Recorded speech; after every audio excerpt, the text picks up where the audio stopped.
नमस्ते, सदा वत्सले मातृभूमि, जय हिंद दोस्तों। दिन भर क्या रहा स्पेस डिफेंस और इंटरनेशनल गलियारे से इस वीडियो में एक एक करके जान लेते हैं।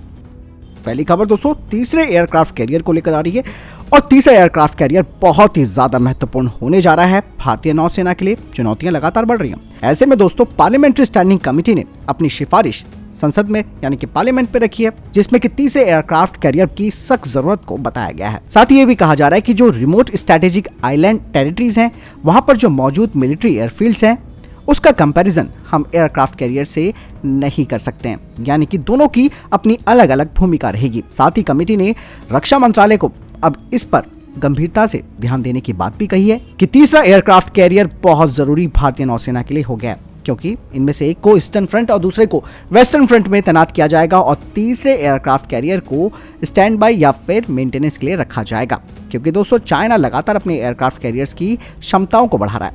ऐसे में अब पार्लियामेंट्री स्टैंडिंग कमेटी ने भी अपनी सिफारिश तीसरे एयरक्राफ्ट कैरियर के लिए रख दी है।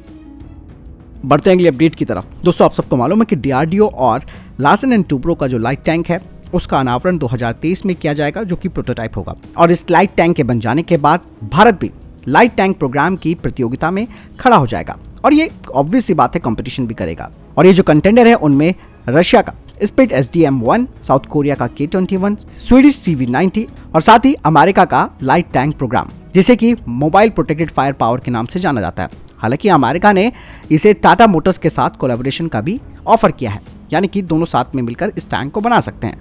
कहा यह जा रहा है कि जून 2022 में ही अमेरिका की सेना ने इसे चुन लिया था और जनरल डायनेमिक्स लैंड सिस्टम ने 30 टन के इस लाइट टैंक का नवंबर के महीने से इसकी असेंबली शुरू कर दी थी। और कहा जा रहा है कि अमेरिकी सेना को इसका पहला लॉट, जिसमें कि 26 टैंक्स होंगे, वो 2023 के मध्य तक डिलीवर हो जाएंगे और करीबन 540 जो लाइट टैंक्स है उसे अमेरिका की सेना अगले 30 सालों में खरीदेगी। अमेरिका के इस लाइट टैंक की अगर खासियत की बात करें तो इसमें एक 105 मिलीमीटर की गन होगी, जो कि 12 राउंड पर minute high rate of fire के साथ होगी।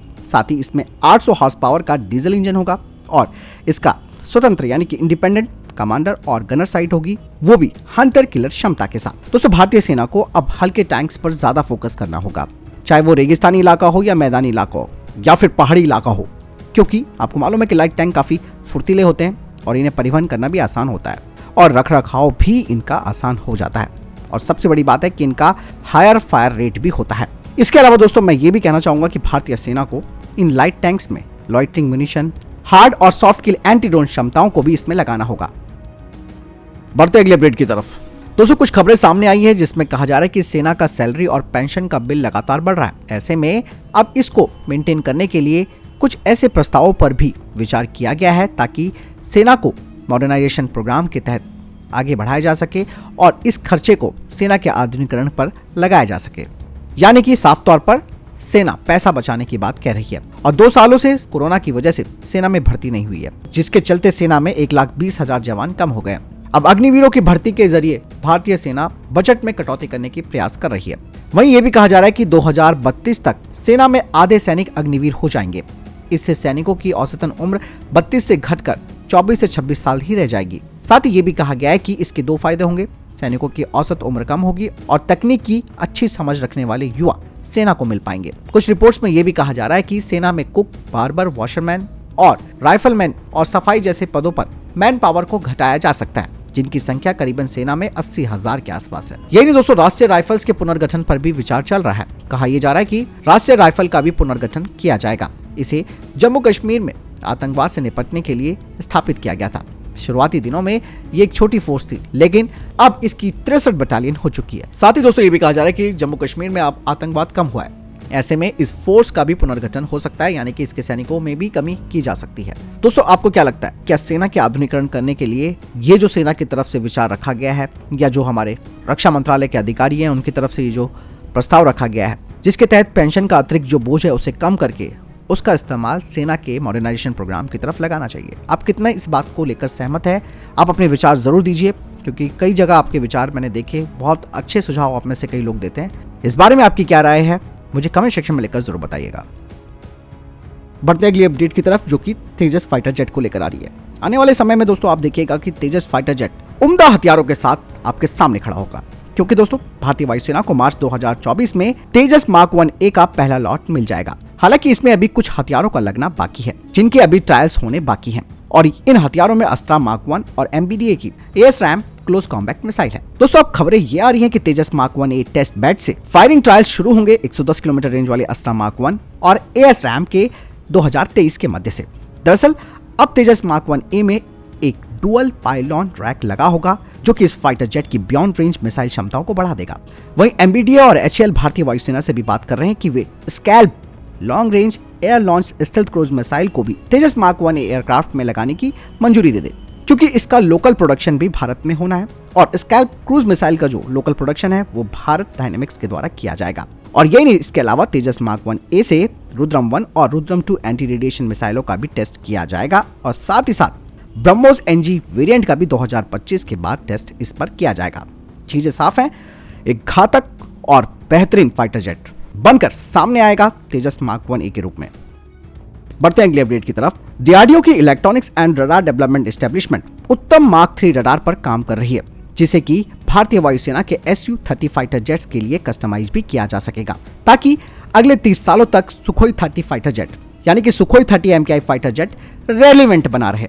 दरअसल दोस्तों Su-30 फाइटर जेट का जो नोज कोन रडार है वो 2400 यानी कि 2400 ट्रांसमिट रिसीव मॉड्यूल को सपोर्ट कर सकता है, लेकिन ये बात अभी साफ नहीं है कि जो वर्तमान में AL-31F इंजन है वो क्या इस रडार को अतिरिक्त पावर दे पाएगा। हालांकि DRDO और भारतीय वायुसेना उत्तम मार्क 3 रडार को 1800 यानी कि 1800 ट्रांसमिट रिसीव मॉड्यूल के साथ तैयार करने का विचार कर रही है, जिससे कि इंजन पर अतिरिक्त दबाव नहीं पड़ेगा। लेकिन हकीकत तो तब पता चलेगी जब इस नए रडार का टेस्ट 2024 में किया जाएगा। वैसे दोस्तों मैं आपको एक चीज और बताना चाहूंगा कि जहां तक इंजन की बात है, जो AL-31 इंजन है जो सुखोई 30 MKI को पावर दे रहा है, इसकी जगह भारत को AL-41F इंजन की तरफ जाना चाहिए, ताकि सुखोई 30 फाइटर जेट को अधिक थ्रस्ट मिल सके।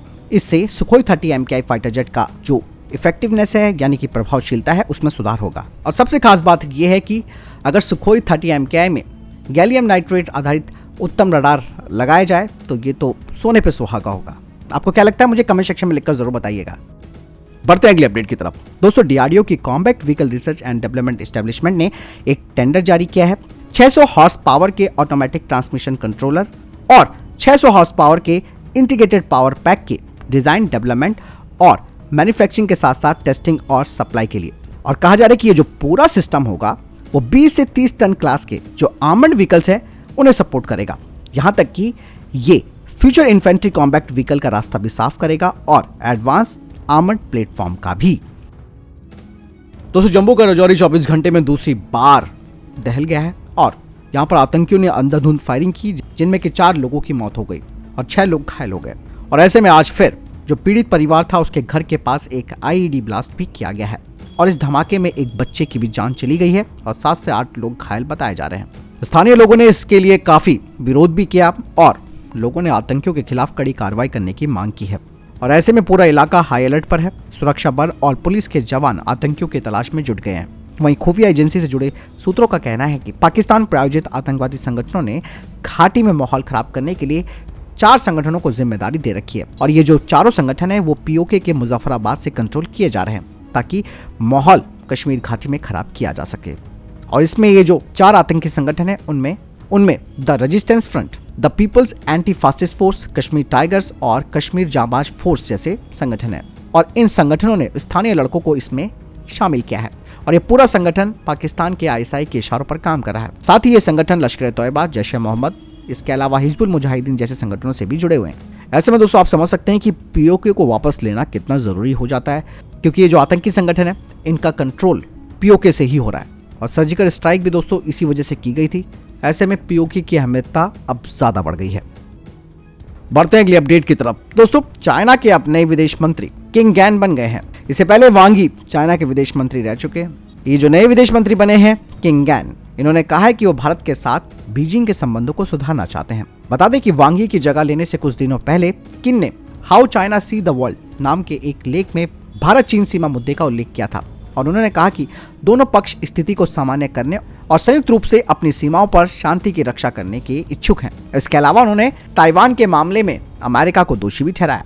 किन ने अपने लेख में लिखा है कि चीन के विकास का मतलब शांति के लिए एक मजबूत शक्ति है, न कि यथास्थिति को तोड़ने के लिए तैयार एक बढ़ती हुई शक्ति, जैसे कि कुछ लोग कहते हैं।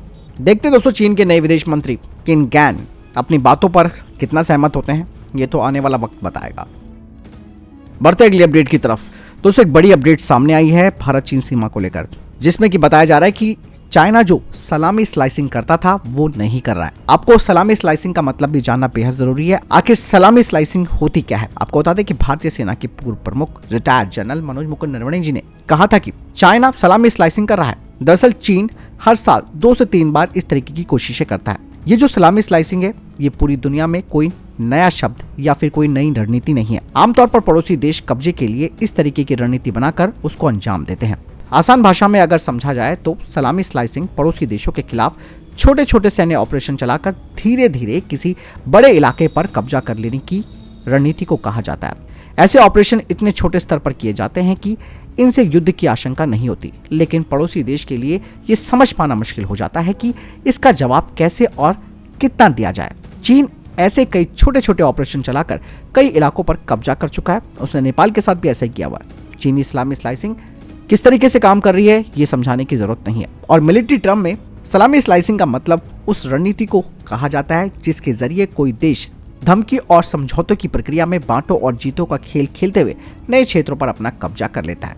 इस रणनीति में कई छोटे छोटे गुप्त एक्शन किए जाते हैं क्योंकि इन्हें एक साथ या फिर खुले तौर पर जाहिर करना गैर कानूनी या फिर मुश्किल होता है। ऐसे में खबरें अब ये आ रही है कि चाइना ने बॉर्डर पर सलामी स्लाइसिंग को कम कर दिया है, क्योंकि दोस्तों भारतीय सेना ने मुकाबला किया, जवाब दिया। ऐसे में चाइना को मजबूर होकर अपनी इस रणनीति को बदलना पड़ा है। लेकिन चाइना इस तरह के काम दक्षिणी चीनी सागर सहित कई विवादित क्षेत्रों में कर रहा है। बढ़ते हैं अगले अपडेट की तरफ, जो कि रूस और यूक्रेन को लेकर आ रही है। दोस्तों रशिया और यूक्रेन का युद्ध अब भयानक मोड़ पर पहुंच चुका है। नए साल से ठीक पहले रशिया ने यूक्रेन पर अब तक का सबसे बड़ा मिसाइल और ड्रोन अटैक किया था, लेकिन अब यूक्रेन का दावा यह है कि उन्होंने डोनेस्टेक रीजन में मकीवाका इलाके में एक बड़ा मिसाइल अटैक किया है, जहां पर रशिया के सैनिक तैनात थे। साथ ही यूक्रेन ने यह भी दावा किया है कि उन्होंने कम से कम 400 रूसी सैनिकों को मार गिराया है। वहीं रूस ने भी सैनिकों को मारे जाने की बात कही है, लेकिन उनका कहना है कि सैनिकों की संख्या 400 के आसपास नहीं थी। दरअसल दोस्तों लगातार कीव में एयर स्ट्राइक के सायरन भी सुनाई दे रहे हैं, जिसमें रूस की ओर से लगातार मिसाइल अटैक किया जा रहा है। यूक्रेन ने यह भी कहा कि 400 रूसी सैनिक तो मारे गए हैं, लगभग 300 सैनिक उनके घायल भी हो चुके हैं। लेकिन इसके बाद रशिया ने ताबड़तोड़ यूक्रेन पर मिसाइलें दाग दी, कीव के कई इंफ्रास्ट्रक्चर्स को निशाना बना दिया। तो फिलहाल के लिए थे अभी तक के टॉप डिफेंस अपडेट्स। वीडियो के संबंध में कोई प्रश्न जवाब या आपका कोई सवाल है कमेंट सेक्शन में लिखकर जरूर पूछ सकते हैं। मिलता हूं नए वीडियो के साथ। चैनल जरूर सब्सक्राइब कीजिएगा। जय हिंद, वंदे मातरम।